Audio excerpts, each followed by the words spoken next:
Hello friends, welcome to yet another session on essay perspectives. The topic for today is the only antidote for mental suffering is physical pain. As always, I have a personal appeal, friends. My third edition of my book Ethics, Integrity and Aptitude has unfortunately been pirated. I urge all of you to buy original. Original books can be bought by scanning this QR code or by clicking on this link. Friends, this essay has to be first conceptualized as being made of these components. First we would introduce the essay, then we would dwell upon the essence of the topic, then we would discuss the causes for mental suffering, and then we would discuss the role of physical pain in alleviating mental suffering, then we would pause for a moment and then we would counter our own argument asking is physical pain the only antidote to alleviate mental suffering, and then we would conclude. Friends, I think the best way to start this essay is by taking reference to Indian freedom struggle. The British rule had inflicted a lot of mental suffering onto Indians actually. So the Indians were being treated as second-class citizens. Their rights were denied. The taxes were mercilessly collected from farmers even during drought period. All the Indian cottage industries and other handicraft industries were actually were literally collapsed, and there was a threat, there was an attack, indirect attack on the Indian cultural systems, Indian education systems, everything. So all through the British rule, Indians were under this mental suffering actually. So this mental suffering had to be overcome. What was the way in which it had to be overcome? By just learning to endure the mental sufferings inflicted by the British was not going to help. So Indians had to take a decision to throw the British out of the country. But in this process of throwing the British out of the country, that actually amounted to inviting so many physical pains. Those physical pain may be in the form of being beaten, maybe in the form of being jailed, maybe in the form of being hanged, etc., etc. So thus the Indians decided to end their mental suffering by enduring the physical pain, so in the process of liberating the country. So thus any mental suffering for that matter can be overcome only by enduring some physical pain. Without this physical pain, we would not be in a position to overcome the mental suffering. Hope I have made sense. So now, after introducing the essay, it is time for us to dwell upon the essence of the topic. So what are the key terms in this? Antidote, physical pain, mental pain. So what is mental suffering? So mental suffering essentially means discomfort to the mental self. So every individual has two selves, correct? One is mental self, one is physical self. So physical self is tangible, mental self is intangible. It is basically the mindset, psyche of an individual is what we refer to as mental self. So that psyche of an individual, if it experiences any discomfort, such discomfort is what we label as mental suffering.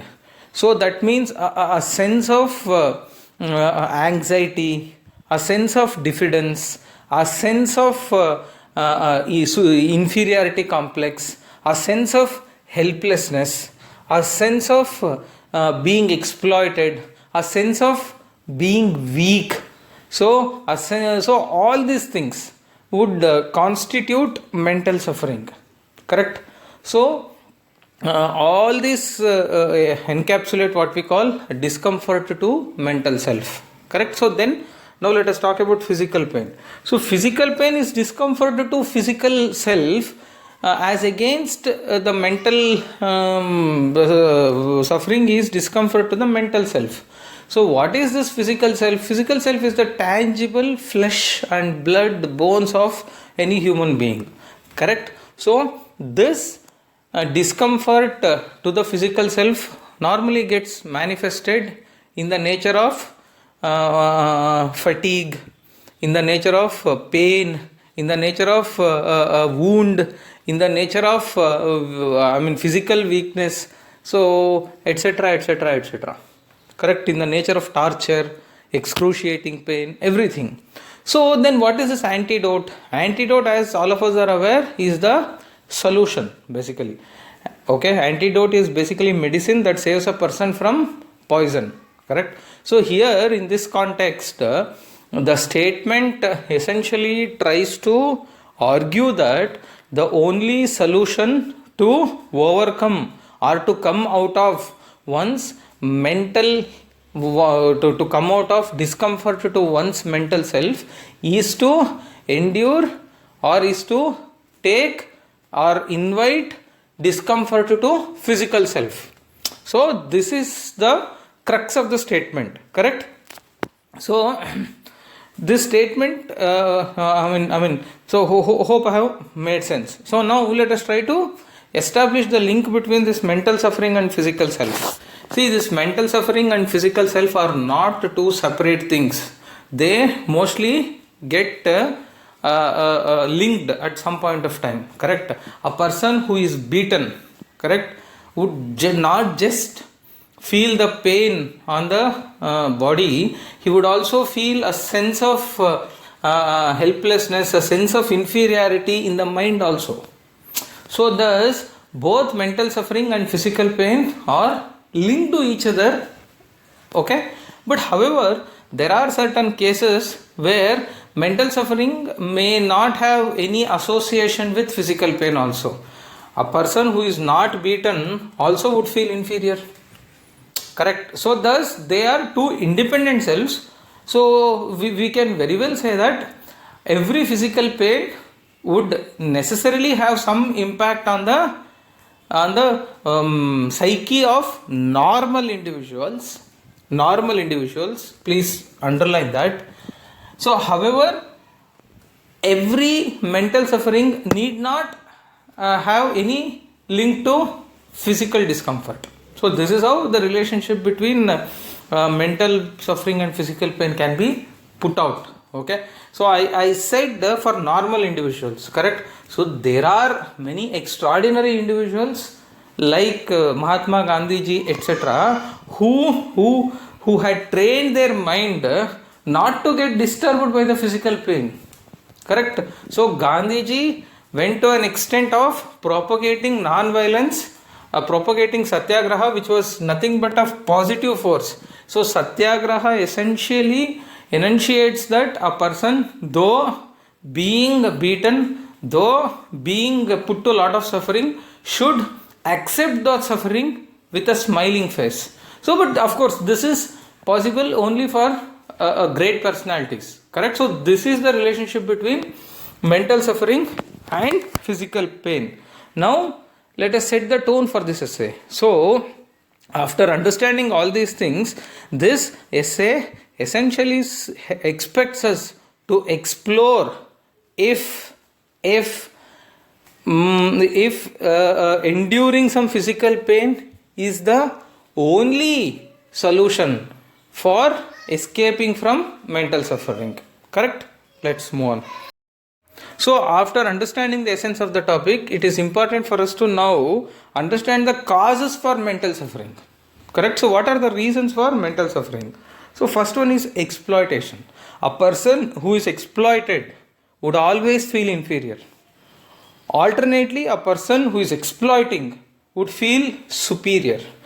Also, he may have some sadistic pleasure as well, correct? So being exploited is one of the prime reasons for having this mental suffering, correct? So this is the plight of all the Negroes or all the virginal inhabitants of Africa. So this is the problem that was faced by every oppressed classes in India in view of the suppression by upper classes, correct? Similarly, this is the reason for the mental suffering of most women who are exploited by men, correct? So this exploitation actually makes a person feel weak, makes a person feel anxious, makes a person feel helpless. So they would be suffering within very much, correct? So next, Lack of scope for self-actualization. See, the second reason for this mental suffering is lack of scope for lack of scope for realizing self-actualization. What is the self-actualization? Self-actualization is a person is unearthing a person's potential, is allowing a person to realize his full potential. Correct? So we have I think if you may recollect, there is something called Maslow's need hierarchy theory. So in that Maslow's need hierarchy theory, Maslow argues that self-actualization is the topmost need for any human being. So that means it is something which everybody craves for. Correct? So in this regard, let's take an example. Okay, let us say there is a highly intelligent individual. Correct? So very intelligent, he is competent, he is better than most of them, but he is not allowed to write an exam only because he belongs to a particular caste, he belongs to a particular color, he belongs to a particular creed. Then how would that individual feel? So he would have that feeling of I am meant for something else, but I am relegated to something less. Correct? So this is what happens to most of us. So thus, if there is no scope for self-actualization, then there is mental suffering. Correct? So let us take the example of a capitalist manufacturing unit, where let us say the labor, there are some labor who are really working hard, working smart, etc., etc. Even then, their wages are not increased. Even then, they are not being given good working conditions. Even then, they are not being promoted, etc., etc. Also, all these things actually would clip their wings to fly high. So, there is a person who has wings to fly high. If his wings are clipped, then he would feel that mental suffering. So, that is the second reason for mental suffering. Then, third one is absence of contentment mindset. See, there are some individuals who are never content. So that means, everybody should stop at some point of time. You cannot keep running. Okay. So some individuals would initially set a goal, but by the time they reach that goal, they feel that they should try higher goal. Then they would reach this higher goal number 2. They are not satisfied. They want to go to the next higher goal.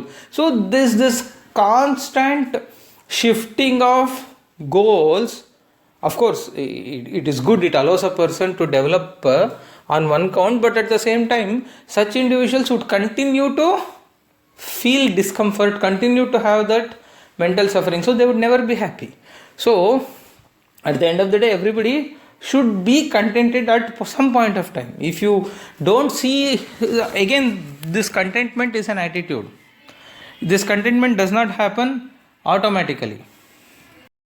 Next comes intrinsic diffidence. There are some people who are intrinsically diffident. They never feel confident. Even if they consciously try to be confident, they don't become confident. They are always in the diffident mindset. So those people also are bound to end up with mental suffering. Correct? So you should at least have that some framework for being confident. If you don't have that confidence, it's very difficult. All of us, we come across such individuals as well. Then another thing is comparison mindset. See friends, actually, so the root cause for most of our mental sufferings is comparison. We compare ourselves with others and we think that we are not better than others. See, most of the civil service aspirants can relate to me. So there are so many aspirants in the class. When someone answers some question which you don't know, you feel bad. Next time someone else will score a half mark more than you, you feel bad. Someone else will put across a point in a very better way than you, then you would feel bad. So this comparison mindset is something that actually stirs this hornet's nest of mental peace. So that is also one of the reasons. Next comes jealousy. So jealousy is basically an emotion where you will not be able to accept the success or happiness of others. So this mindset is also would lead to mental suffering. See, this is like something which is not under your control. You feel bad because someone else is happy, someone else is doing good. Correct? So all these reasons lead to mental suffering. Now, after understanding the reasons for mental suffering, it is high time for us to analyze as to how physical pain would alleviate mental suffering. So, the first thing is hard work. See, you work hard, then you get better results. Once you get better results, you feel confident. You become happy. Your mind becomes less anxious. Correct? So this process of hard work would definitely involve a lot of physical pain. So you are a civil service aspirant. So you are very anxious, you are very diffident, very inferior. You have this inferiority complex. So finally, what is the only way to get out of it? You have to work very hard. Working hard would amount to physical pain as well. In what terms? You may have to wake up early, you may have to sleep late, you may not be able to eat well, you may not be able to, you have to sit the whole day. So that would lead to fatigue, pain, etc, etc, etc. Correct? So this all leads to this a physical pain. But finally that physical pain would lead to better results. Once you start performing well, you become suddenly confident. Anyone for that matter, an individual before clearing IAS and after clearing IAS, you would see a sea change in his or her attitude, his or her personality. Correct? So similarly, other things also, let us say a businessman who has started working hard. Instead of one shift, he has started working in 2 shifts. So he's working day, he's working night, he's meeting clients in the morning, he's meeting clients in the evening. Finally, he gets that physical pain, he doesn't get proper sleep, etc, etc. But finally, his business flourishes. Once his business flourishes, he's at peace, he's happy. So thus, this is one way in which physical pain would alleviate mental suffering. Next comes revolution. Correct? So, you see some exploitation is happening. You want to target that exploitation. How do you do that? You would fight back. So by fighting back, you would go out in protest, even knowing very well that you would be beaten, you would be lathi charged, you would be tear gassed, you may be shot dead also. But even then people go out. So the classic case of Arab Spring, where citizens across the Arab countries decided to overthrow the autocratic regimes to instill democratic governance. Correct? Most of them lost their lives. They all congregated. They were all ready to be lathi charged. They were all ready to be tear gassed. Correct? So, thus that kind of fight would actually it gets reflected in the physical pain, but finally it leads to liberation. Same is the case, right? Even in India, most of our satyagrahis were beaten black and blue. They were jailed. The revolutionaries like Bhaga Jatin and all, they staged protest even inside the jail. They had, they staged protest inside the jail. They also observed fasting inside the jail, and he finally succumbed to his fast. Correct. So, this is how a suffering would finally liberate an individual, liberate a society from the clutches of exploiters. Correct. Next, numb to mental suffering. See, sometimes if you keep experiencing that physical pain again and again and again, you would not feel the pain only. You get used to that pain, so you become numb to that mental suffering. So every day you are being subjected to some humiliation. One day mind will feel bad. Second day it will feel bad. Maybe after 10 days it feels okay. After 1 month you would not even care about that. Correct? So that's how physical pain would actually slowly continuous repeated physical pain would make would make you numb to mental suffering. Correct. Now, after understanding this, it is important for us to set the physical pain in the proper context. There are 2 types of physical pain. See, there is one physical pain which you would endure as part of exploitation. Correct? So it is like, okay, someone is beating you, you feel that, okay, it is my fate, let me suffer, let me endure this pain, you continue to suffer, then that physical pain will not alleviate mental suffering. Maybe at most, perhaps it would actually make you numb to mental suffering. Correct? So all physical pain will not alleviate mental suffering. But physical pain on the path to liberation, physical pain on the path to overcome mental suffering is what matters. Physical pain as part of exploitation, physical pain as part of the root cause for mental suffering would not lead you anywhere. There are two types of physical pain here. So one is physical pain physical pain as part of exploitation. One is physical pain in the process of overcoming that exploitation. Correct? So that context you have to establish here. Then after understanding that, now it is time for us to pause for a bit. See, now we have argued that enduring physical pain in the process of overcoming mental suffering would definitely lead to the termination of mental suffering. Sorry. Now, in order to induct in an element of critical analysis in the essay, we have to pause for a moment and question ourselves, is physical pain the only antidote? The topic says the only antidote to mental suffering is physical pain. Is it the only antidote? The answer is no. No. See, as I already explained it to you, physical pain may be a solution, may be an antidote to the mental suffering that is because of exploitation or mental suffering as part of lack of scope for self-actualization. But the mental suffering that is because of jealousy, because of intrinsic diffidence, because of absence of contentment mindset, all these things is not at all a function of physical pain. So thus physical pain has no relationship with such type of mental suffering. So in such scenarios, even enduring physical pain would not eradicate the mental suffering. So such mental sufferings can be tackled only with change in mindset, only with SWOT analysis. First you have to understand the problem. The problem may not be outside, the problem may be inside. So then you realize that you don't have a contentment mindset, you please develop one. You realize that you are feeling jealous for someone else's success, then you stop doing that, because all around the society, in your social circles, one or the other day, one or the other person would be ticking one or the other success.